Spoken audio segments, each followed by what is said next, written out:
हमनी के संस्कृति, हमनी के संस्कार सदा रहे हमनी के साथ। भारत के महान ग्रंथ और काव्य सब के संपूर्ण संकलन सब्सक्राइब करें तिलक।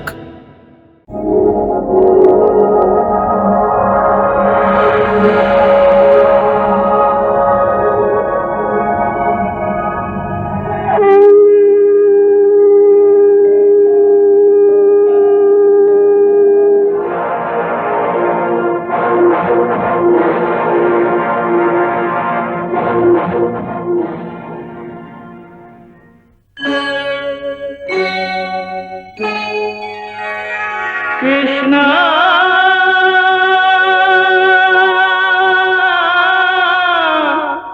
कृष्णा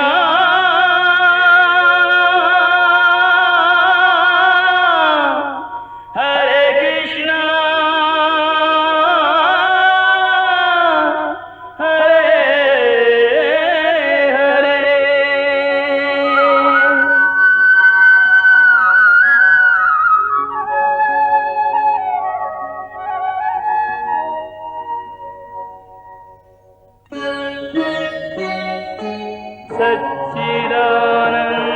सच्चिदानन्दरूपाय विश्वोत्पत्त्यादिहेतवे तापत्रयविनाशाय श्रीकृष्णाय वयं नमः।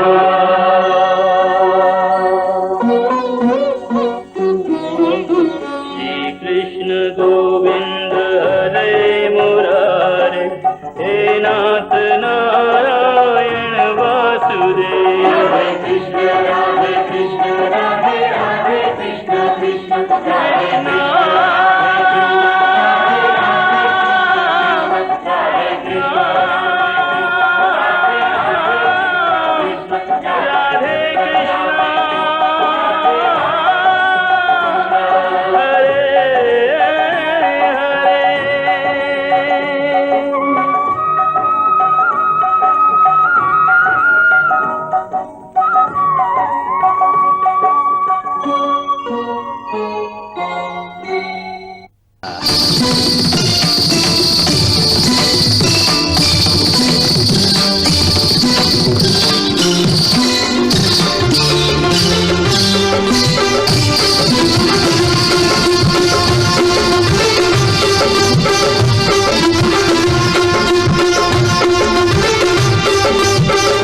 जय महाराज, जय महाराज। तुम प्रेम वीर, तुम दान वीर, तुम सुंदरता के पुजारी। दासों के दास हम किस मुख से प्रभु शोभा कहे तुम्हारी। जय जय महाराज, महाराजाधिराज। जय महाराज, जय महाराज, महाराजाधिराज।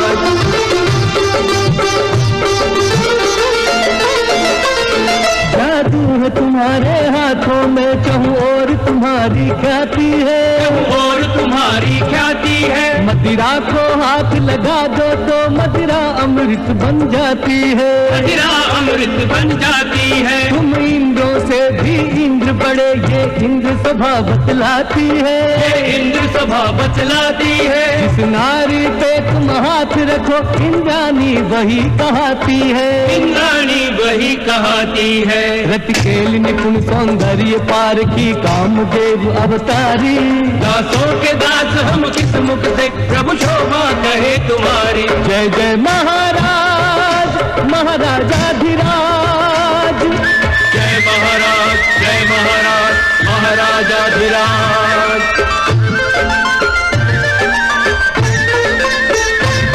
देवों के लिए होंगे कुबेर, अपने तो देव कुबेर तुम्ही। अपने तो देव कुबेर तुम्ही। भगवान के चरणों से हटकर अब दृष्टि इन्हीं चरणों पे थमी। अब दृष्टि इन्हीं चरणों पे थमी। अपनी बिरदावन के हमसे दो बोल जो तुम सुन लेते हो। तो बोल जो तुम सुन लेते हो। कभी अंगूठी कभी कंठहार पल में उतार दे देते हो, पल में उतार दे देते हो। हे नर कुबेर मत करो देर, तुम दाता हम है भिखारी। दासों के दास हम किस मुख से प्रभु शोभा कहे तुम्हारी। जय जय महाराज महाराजाधिराज, जय जय महाराज महाराजाधिराज। वाह वाह वाह वाह चक्रधर वाह चक्रधर, तोरा कविता से हम प्रभावित भइनी। तोरा जैसन विद्वान ब्राह्मण हमरा राज्य के आभूषण हमें आभूषण।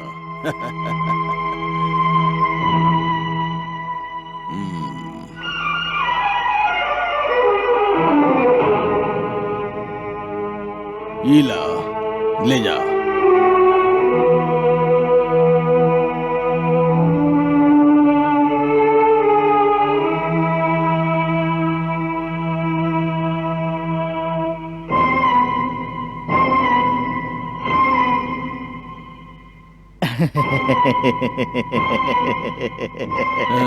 तुम्हारी मित्र का नाम बतौला इनकर?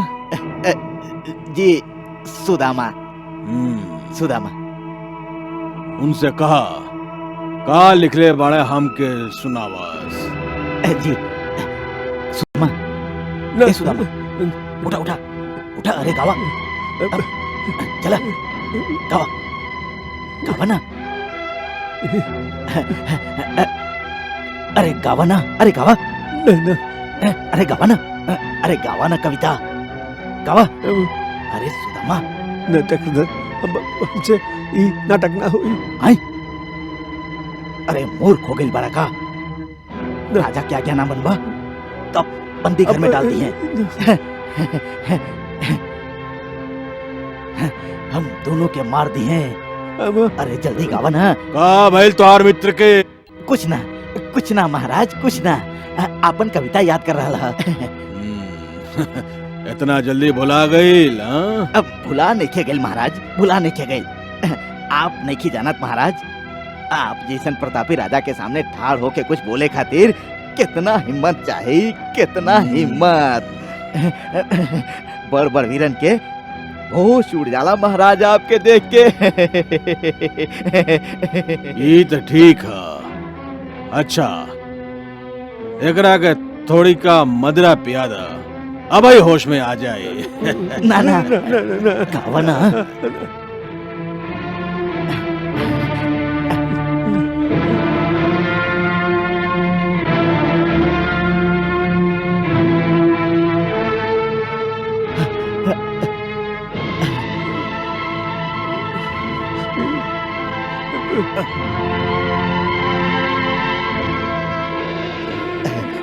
अरे गाओ ना। ना ना ना ना महाराज। होश के बात नहीं है महाराज, होश के बात नहीं है महाराज। आपके सुंदर रूप के तेज के देख के एक आँख चौंधिया गेल महाराज। वो तो होइबे करी चक्रधर, हमार तेज के सहन कर सकेला। काय मैनावती? जी महाराज, धरती तका स्वर्ग के देवता भी आपके तेज के सहन ना कर सकेलन। अच्छा चक्रधर, एकरा से कहा यदि हमार रूप के तेज सहन नहीं के होत, अपन आंख बंद करके हमके कविता सुनावे। जी अब देरी मत करा। हम आज्ञा देला के बाद प्रतीक्षा करे के आदि नहीं की।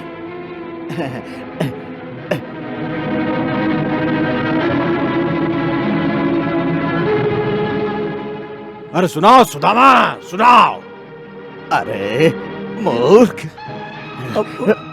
मरवई बक्का हमके भी संगे सुनावा, सुना दो बाबा।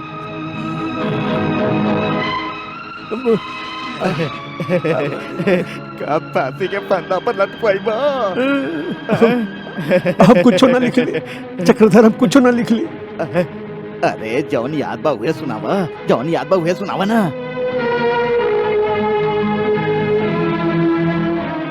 जौन याद बा उहे सुना दा, उहे सुना दा। हमके कुछ दोहा याद है। दोहा अरे उहे सुना दा। ए अवस्था में ओकरा का समझ में आई? सुनावा। अरे सुनाओ सुदामा सुनाओ।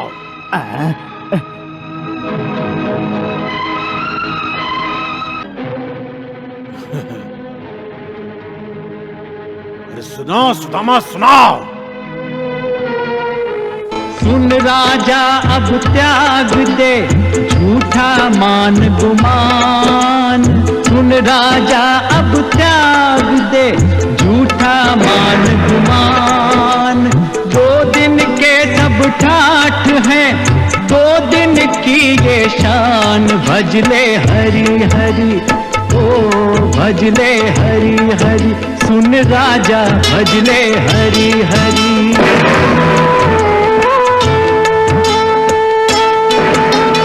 कल राजा कोई और था, कल होगा कोई और। कल राजा कोई और था, कल होगा कोई और। किसी एक के शीश पर सदा रहे नाम और। भजले हरि हरि ओ भजले हरि हरि। ओ मूर्ख भजले हरि हरि।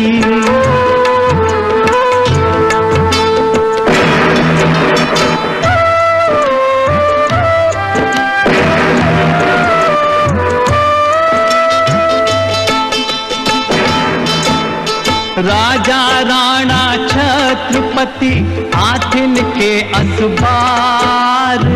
राजा राणा छत्रपति हाथिन के असबार।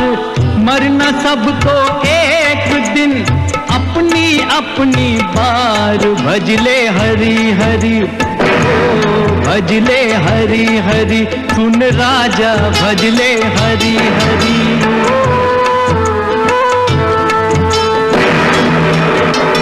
काम बिना निर्धन दुखी, तृष्णा वश धनवान। दाम बिना निर्धन दुखी, तृष्णा वश धनवान।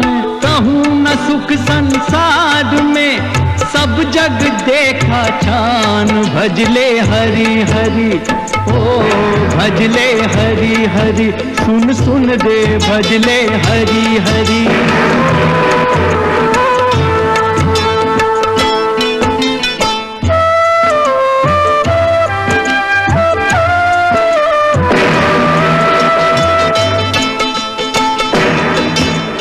सर्वनाश के मूल हैं ये सब भोग विलास।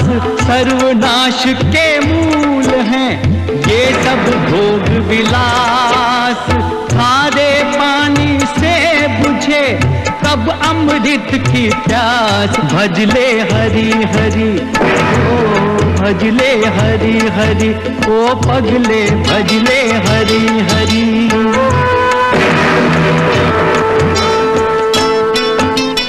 कोई तेरे पाप का भाग न बांटन हार।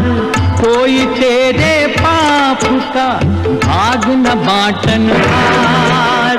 पछताएगा मौत जब आएगी तेरे द्वार। भजले हरि हरि ओ भजले हरि हरि। ओ मूर्ख भजले हरि। पछताएगा मौत जब आएगी तेरे द्वार। बंद करी बकवास।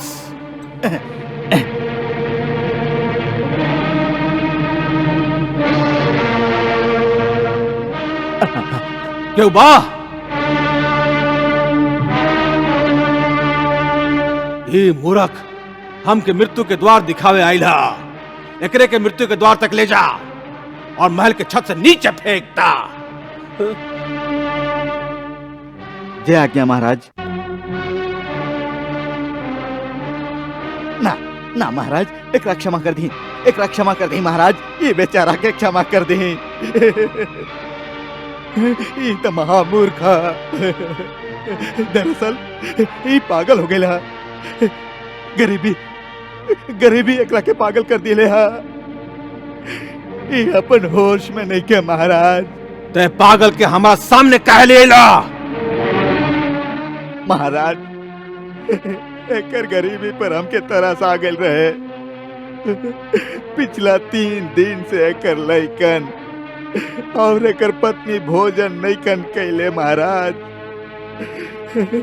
हम सोचली कि आप तो गरीब नवाज हैं, आपके कृपा दृष्टि यदि एकरा पर पड़ गई तो ही निहाल हो जाए महाराज।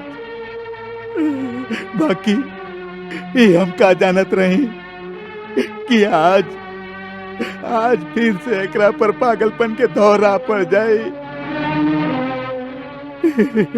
ये मर गई महाराज तो एकरा संगे एकर लइकन और एकर पत्नी भी मर गई है।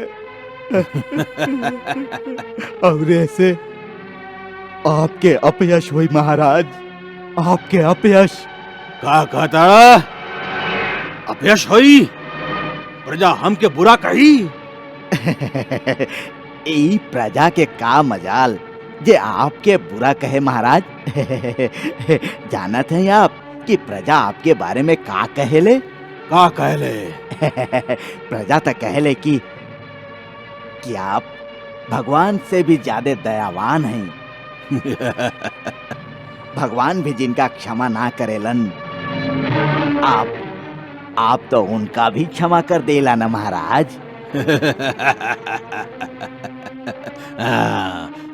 हम भगवान से भी ज्यादा दयावान हैं। हम भगवान से भी ज्यादा दयावान हैं।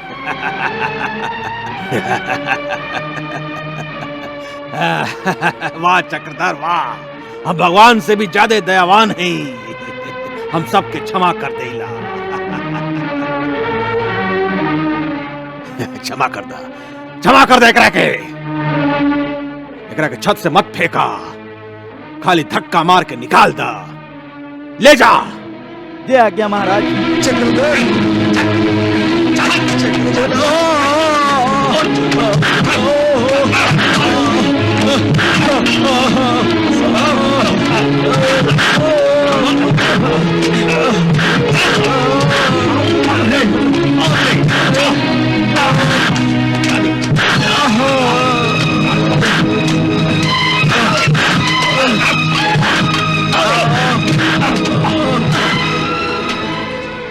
चक्रधर, हम बहुत प्रसन्न हैं। तू हमके भगवान से भी ज्यादा दयावान बना देले बड़ा।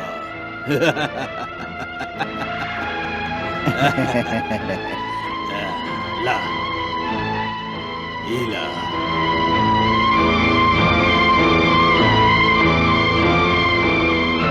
ला, ले ला।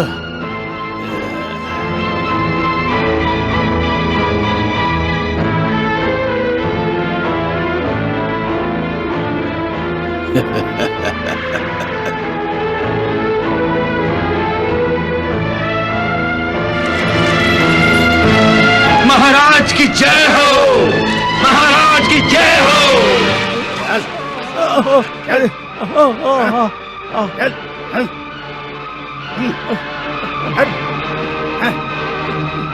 जो चल जो तोर भाग्य अच्छा रहे जे राजा तोरा जीवित छोड़ देलन। जो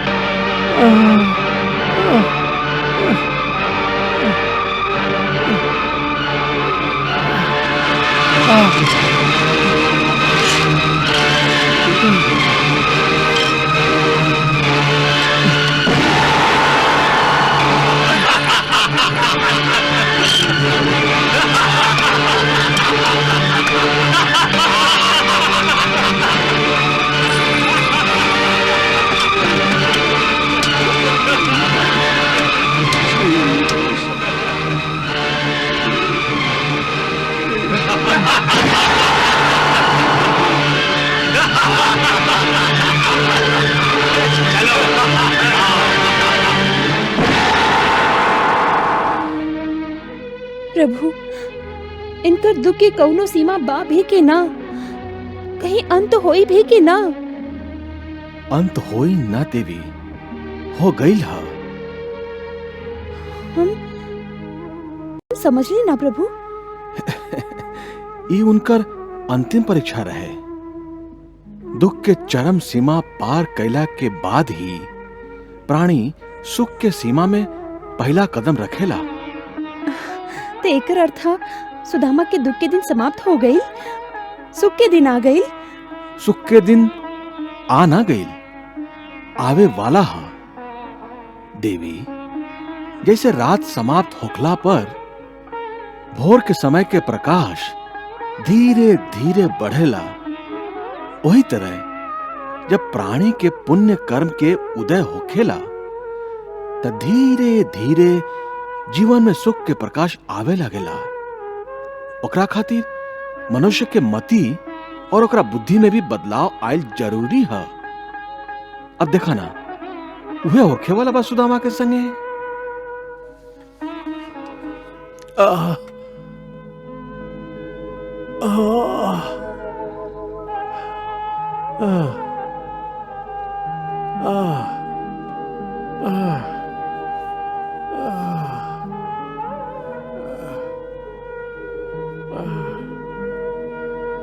श्री कृष्ण,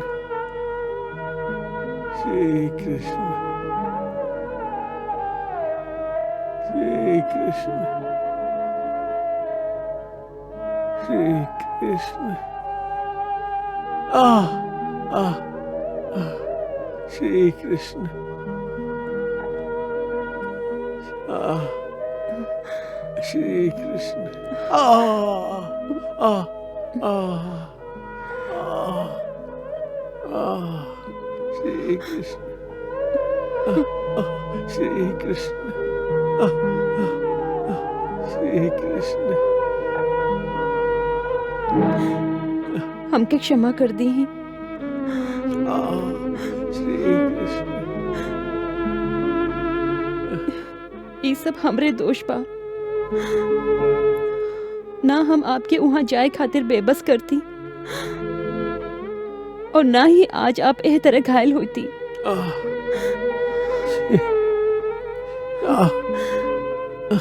हे विधाता, हम तो हर का बिगड़ले हैं जे तू हमके इतना दुख देता रह। ना वसुंधरे, एमे विधाता के कौनो दोष नहीं है। ई त अपन पूर्व जन्म के कर्म के फल हा। ऐसे विधाता के काहे पुकारा तारू? तब फिर केकरा पुकारी? आपके मित्र श्री कृष्ण के? उनका भी पुकारे से का लाभ? देखा वसुंधरा, ये बात समझ ला कि संसार के हर प्राणी के आपन पूर्व जन्म के कर्म के फल, चाहे दुख होके या सुख, स्वयं ही भोगे के पड़ेला। जीवन के अंतिम ध्येय हा मोक्ष। बाकी जब तक ओकर कर्म के फल के भोग अब ही बाकी हा, तब तक केहू भी जीव मोक्ष प्राप्त ना कर सकेला। मोक्ष? मोक्ष की चिंता आपके हुई। हमके मोक्ष मोक्ष कुछ न चाहिए। हमके तो यह समय मोक्ष के जगह आपन लइकन और आपन पति खातिर थोड़ी का सा अन्न के ज्यादा जरूरत है। आप तो परम ज्ञानी है, बाकी आपके एगो ऐसन स्त्री के हृदय के वेदना के ज्ञान ना हो सकेला जेकर आँख के सामने होकर लइकन भूखे पेट सिसक सिसक के सुत गई होके। जेकर पति अपना बीवी बच्चा खातिर धन कमाए गईल रहे, बाकी एगो निर्दयी राजा के हाथ से घाव लेके आ गईल ह।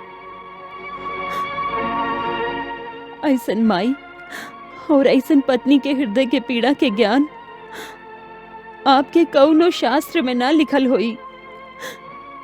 ई समझे खातिर आपके ऊ शास्त्र छोड़ के जीवन शास्त्र पढ़े के होई। जीवन शास्त्र पढ़ी नाथ, और जे हम कहत हई ओकरा पर विश्वास करी। हमरा से अब और नहीं के सहल जात, नहीं के सहल जात।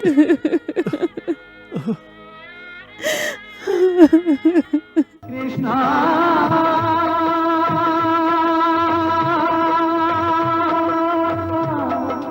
हरे कृष्णा हरे